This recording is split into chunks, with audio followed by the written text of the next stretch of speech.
जय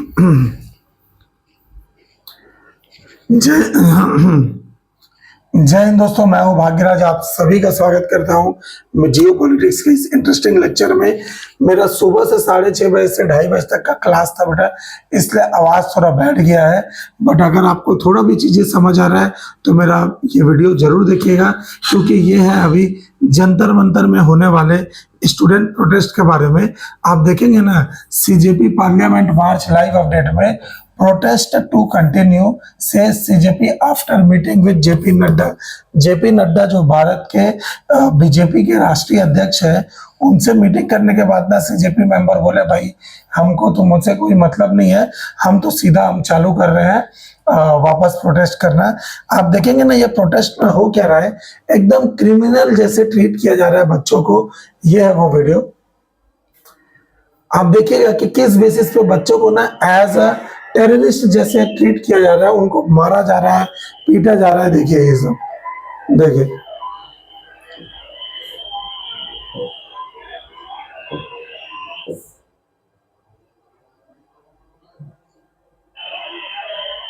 ये पूरा आपको ना आंसू गैस, टीयर गैस मिल रहा होगा, लोगों का पूरा आंख वाँख सब जल रहा है बच्चों का। अब आप बोलेंगे सर ये बच्चे नहीं है, ये तो देश को तोड़ने वाले हैं। जो देखिए हमारे लिए, ताकि हम संसद भवन तक खड़े ना हो पाए, इनके बच्चे की चीज थी, क्योंकि हम अहिंसात्मक तरीके से प्रदर्शन कर रहे हैं, इसलिए ये आंसू गैस का प्रयोग कर रहे हैं। भवन तक खड़े ना हो पाए, इनके बच्चे की चीज थी, क्योंकि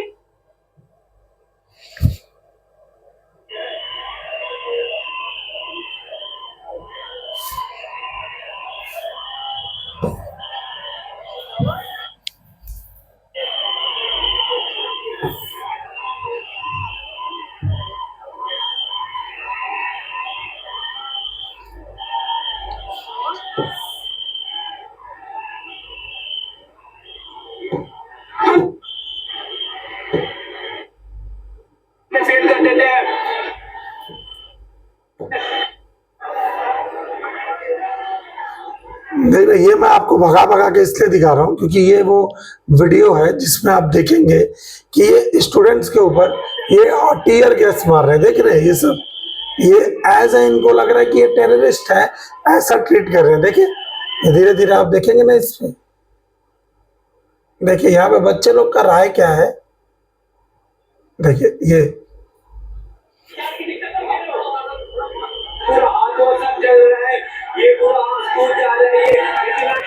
ये इसका उम्र कितना होगा, ये आपको टेररिस्ट दिख रहा है। किसी के बहकावे में ये चला भी गया है। शिक्षा की बात करना कौन सा गलत चीज है बताइए। तो ये गया है, देख रहे हैं ये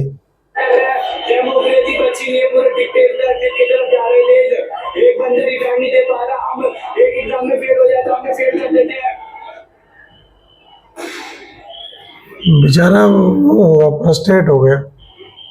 हमें पता था सरकार हमारे लिए, ताकि हम संसद भवन तक खड़े ना हो पाए, इनके बच्चे की चीज थी, क्योंकि हम अहिंसात्मक तरीके से प्रदर्शन कर रहे हैं, इसलिए ये आंसू गैस का प्रयोग कर रहे हैं।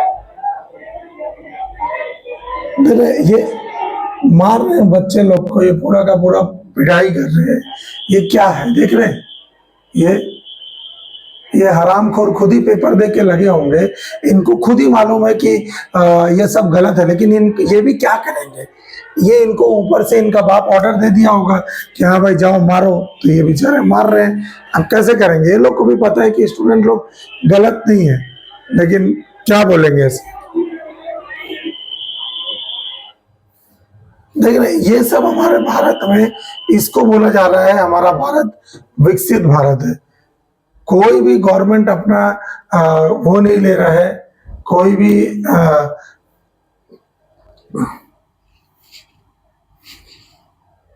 सरकार का कोई भी आदमी अपने ऊपर ब्लेम नहीं ले रहा है कि भाई हमसे ये गलती हुई है। और मैं अभी बताऊंगा कि ये क्यों गवर्नमेंट ऐसा कर रही है।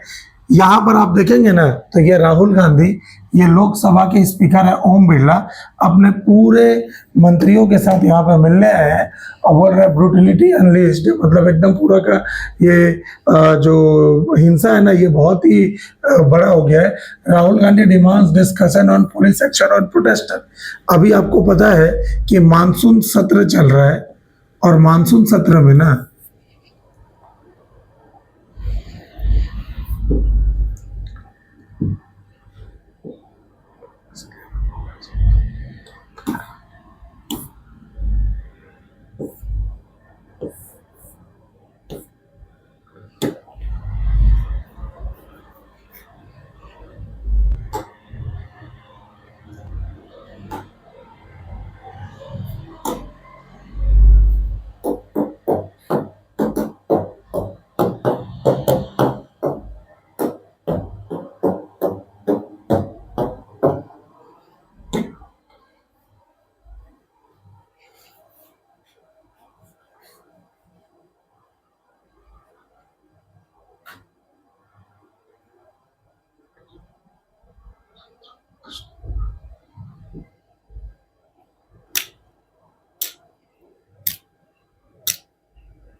तो अभी आपको पता है कि देश में मानसून सत्र चल रहा है और आपको पता है कि मानसून सत्र में ना नए बिलों को पास कराना, प्रश्नकाल पूछना, एक दूसरे के विभाग में कैसा जानकारी है, कैसा काम हो रहा है, इस बारे में बात करना, ये विपक्ष और सत्ताधारियों के बीच में ना तीखी बहस देखने को मिलती है।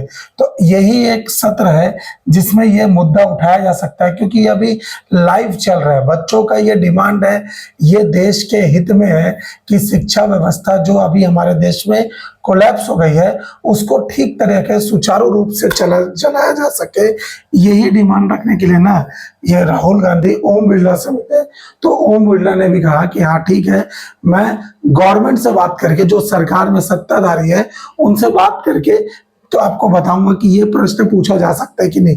बताइए, एक लोकसभा का स्पीकर ऐसा बात कर रहा है तो ये बहुत बड़ा प्रश्न का बात है। अभी आप राहुल गांधी को देखेंगे ना इस जगह पर, PM must apologize resign along with Shah Rahul on public meeting of student. ये बेचारा राहुल गांधी ना यही चीजें में थोड़ा मार खा जाते हैं, थोड़े भावनाओं में बह बह के ना ये सीधा पीएम मोदी का और अमित शाह का ही इस्तीफा मांग ले रहे हैं। ये आदमी को बस एक ही बात का है कि कैसे भी मैं एक बार पीएम बन जाऊं, ये इसके दिमाग में यही चल रहा है। अरे भाई, धर्मेंद्र प्रधान का इस्तीफा लेना है, मोदी जी का काम ठीक है वो अपना कर रहे हैं, तो भाई धर्मेंद्र प्रधान का इस्तीफा ले ले यार। इतना तो विपक्ष का आदमी है, तेरा बात ही नहीं सुना जा रहा है तो एज एक स्टूडेंट का बात कैसे सुनेगी ये सरकार? सीधा सा बात है, ये तो कॉमन सेंस सा बात है कि जब राहुल गांधी इतना बड़ा आदमी है, इसका कोई बात ही नहीं सुन रहा है, तो एक जो लीडर सीजेपी का जैसे अभिजीत दीप के, कौन है वो, अचानक से पार्टी बना लेगा क्या? ये बस एक इंस्टा में स्टूडेंट लोग का एक उफान है, दिख गया तो अब वो लीड कर रहा है। तो लीड करते करते उनको बहुत सारा चीजें ऐसा मिल जाता है। तो राहुल गांधी पीएम को ही वो करना चालू कर दिए कि ये पूरा का पूरा रिजाइन करे। ये देखिए ये स्टेटमेंट में क्या बोल रहे हैं।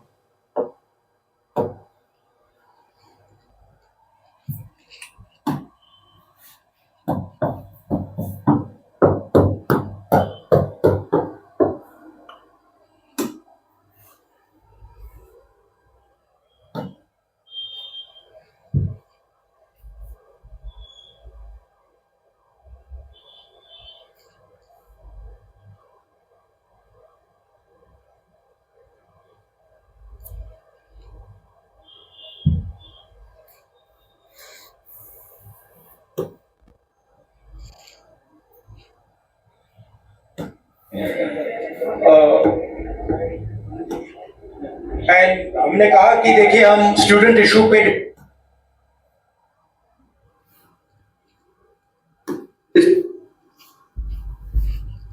स्पीकर ने हमें कहा कि पास गए हो एंड हमने कहा कि देखिए हम स्टूडेंट इशू पे डिस्कस करना चाहते हैं और स्पीकर ने हमें कहा कि डिस्कशन के लिए उन्हें सरकार से पूछना है। मतलब आप समझिए, speaker is telling us that to debate in parliament he has to take permission from the government. He is openly telling us that. ठीक है, देखिए इशू स्टूडेंट्स की है, यूथ के फ्यूचर की है, और ये जो किया जा रहा है, लोगों को मारा जा रहा है, पीटा जा रहा है, this is completely un Indian. Modi ji has not even apologized for what has happened yesterday. Now, ये जो युवा है, ये एजुकेशन सिस्टम के बारे में, टेस्टिंग सिस्टम के बारे में प्रोटेस्ट कर रहे हैं। पूरा देश जानता है कि education system, testing system is broken, it has ceased to exist. Testing system has been hollowed out by termites. That is all they say. Nothing wrong with it. We've been saying it. We've been having presentation after presentation about this. Why is the Prime Minister silent? What is the reason? He should apologize to the students and he should stop this nonsense of police people thrashing students. It's completely wrong. एकदम ये सही बोल रहे हैं। अभी देश में ना इस आदमी का ना आप देखेंगे कि थोड़ा सा रिस्पेक्ट लोग कर रहे हैं, और क्योंकि ये मुद्दा सही उठा रहे हैं। ये अभी बोले कि पीएम मोदी चुप क्यों है, मैं आपको बता दूं पीएम मोदी चुप क्यों है।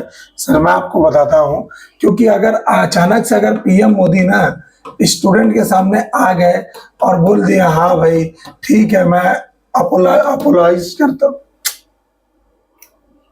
और अचानक से आके बोल दिया हाँ भाई बच्चों मैं आपसे माफी मांगता हूँ, स्टूडेंट्स का ये मुद्दा सही है, हमसे गलती हुआ है, तो इसका मतलब है कि मोदी सरकार झुक गई बच्चों के सामने। मोदी सरकार झुक गई। अब मोदी सरकार झुक गई है, इसका मतलब है कि अब प्रोटेस्ट करने से बहुत सारा काम हो जाएगा। किसान आंदोलन, किसान का चीजें जो रूल आया था, काले कानून जो बोला जा रहा था वो वापिस हो गए। स्टूडेंट का प्रोटेस्ट अगर सक्सेसफुल हो जाता है तो ये एक बहुत बड़ा जनता का मोराल बूस्ट हो जाएगा। अब जनता का मोराल बूस्ट हो गया तो अचानक से मोदी जी से लोग मांगने लगेंगे जॉब, जो कि ये 2 करोड़ जॉब देने का जो ढकोसला किया था ये आदमी, ये खत्म। फिर उसके बाद एजुकेशन सिस्टम अच्छा मांगेंगे, जो कि वैसे हालात पूरा खराब है। एजुकेशन कम रहेगा तभी तो अंधभक्त ज्यादा पैदा होंगे। तीसरा नंबर, ये अगर चीजें नहीं होगा, एजुकेशन नहीं होगा तो लोग क्या है, अच्छा एजुकेशन मांगेंगे, अच्छा रोड मांगेंगे, सवार अच्छा रोड मांगेंगे, अच्छा हेल्थ मांगेंगे कि हॉस्पिटल अच्छा रखे, गवर्नमेंट की स्कीम्स के ऊपर आवाज उठाएंगे कि गवर्नमेंट की स्कीम चल क्या रही है, कौन कितना पैसा खर्च कर रहा है, ये सब चीजें पूछना चालू कर देंगे। और ये सब पूछे तो भाई तो फिर तो मोदी गवर्नमेंट को जवाब देना मुश्किल पड़ जाएगा, क्योंकि वो जवाब तो दे नहीं रहे हैं। तो ये सबसे बड़ा चीजें है भारत में। आप इसके बारे में जो भी सोचे, आप बेशक मुझे नेगेटिव कमेंट कर सकते हैं कि सर आप मोदी को भी बोल देते हैं, आप राहुल गांधी को भी बोल दे रहे हैं कि वो तो आवाज उठा रहा है। मैं बिल्कुल आवाज उठा रहा है, मैं आवाज उठाने के पक्ष में हूँ, लेकिन जो गलत निर्देश देता है ना मैं उसके पक्ष में नहीं हूँ। राहुल गांधी मोदी से पूरा रिजाइन मांगने लग गए, जबकि अभी मोदी के रिजाइन का हमको जरूरत नहीं है। हमको पहला रिजाइन लेना है इस बेवकूफ आदमी धर्मेंद्र प्रधान से। अभी बोलेंगे सर धर्मेंद्र प्रधान तो मुगलों को हटा दिया था, सिलेबस से हटा दिया है। अरे भाई वो सब हटा दिया ठीक है, लेकिन जो चीजें अभी प्रेजेंट में चल रहा है उसको तो देख, सिलेबस से हटा दिया तो कौन सा हमारा अच्छा चीज चलने लग गया। यूपीएससी जैसे एग्जाम में आपको धांधली मिल रहा है, स्टेट पीएससी के एग्जाम में धांधली मिल रहा है, रेलवे एसएससी जहाँ से सबसे बड़े बड़े अफसर जो देश चलाते हैं उनके एग्जाम में आपको धांधली मिल रहा है, नीट का पेपर जहाँ से डॉक्टर बनते हैं यहाँ पे धांधली मिल रहा है, इसको सुधारने का बात चल रहा है ना। तो ये अचानक से कहाँ आ गया कि भाई ये तो प्रोटेस्टर लोग दूसरे साइड में है, ये धर्म का बात कर रहा है, ये है। भाई अगर आपका तबीयत खराब होगा ना तो आप ढूंढना चालू करेंगे अच्छे डॉक्टर, कोई बीजेपी के सपोर्टर के पास नहीं जाएंगे, भाई मेरा इलाज कर दे। समझ रहा, ये कितना बड़ा मुद्दा है। जो गधा होगा ना वही चीजें नहीं समझ पाएगा कि ये चल क्या रहा है देश में, ठीक है ना। तो आप बेशक अपना राय कमेंट सेक्शन में बता सकते हैं, ये मेरा राय था, आप अपना बेहिचक आप बताइए। और जो भी लगता है कि नहीं सर ये पॉइंट ऐड करना था, मैं जरूर ऐड करूंगा उसको नेक्स्ट वीडियो में। तब तक मेरे चैनल से जुड़ने के लिए बहुत बहुत शुक्रिया। Thank you so much. जय हिंद।